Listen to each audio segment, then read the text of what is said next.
Welcome back to my channel మేధా talks 3. ఇది వచ్చేసి వెయిట్ లాస్ డైట్ రెసిపీ అనమాట. నేను ఫాలో అయ్యేది నేను మీతో షేర్ చేసుకోవాలనుకుంటున్నాను. అదేంటంటే పచ్చిమిర్చి, మనకి ఆనియన్స్, తర్వాత క్యారెట్ ఉంటుంది కదా, వీటిని చిన్నగా తరుక్కొని అందులో మనకి మంచిగా ఫెర్మెంట్ అయిన దోశ బ్యాటర్ వేసేసుకొని అందులోనే ఒక ఓల్ ఎగ్ వేసుకోవాలన్నమాట. ఎగ్ వేసుకోవాలి. ఇక్కడ మా లిటిల్ చెఫ్ చూడండి ఎలా చేస్తున్నాడు, వాడి ఆటలు అలా ఉంటాయన్నమాట. నేను ఏం చెప్తున్నానో కూడా మర్చిపోతాను.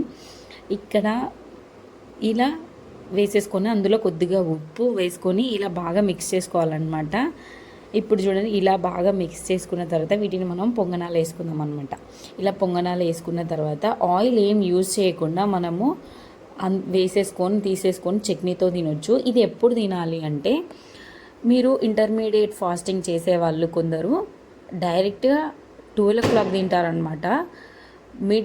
మిడ్ మార్నింగ్ అంటారు కదా, ఇంకా 1 o'clock అంటే లంచ్ అవుతుంది, 12 అంటే మిడ్ మార్నింగ్, 11, 12 ఆ టైంలో మిడ్ మార్నింగ్ అయితే ఆ టైంలో తినేవాళ్ళు. డైరెక్ట్ మార్నింగ్ కొందరు ఏం చేస్తారో హాట్ వాటర్ తాగేసి, లేదంటే ఏదన్నా యాంటీ ఆక్సిడెంట్ ఉండే జ్యూస్ ఉంటుంది కదా, జ్యూస్ అంటే ఐ మీన్ హాట్ వాటర్లో మనము జీరా అన్నీ వేసుకుంటాం కదా, అవి కూడా కొందరు తాగుతారు, కొందరు గ్రీన్ టీ తాగుతారు. ఇలా తాగిన వాళ్ళు కొందరు ఏం చేస్తారంటే ఒక 1 hour అయిన తర్వాత బ్రేక్ఫాస్ట్ చేసేస్తారు. కొందరు అలా కాకుండా 12 o'clock లేదంటే 1 o'clock డైరెక్ట్గా మీరు ఈ రెసిపీ చేసుకొని తినండి.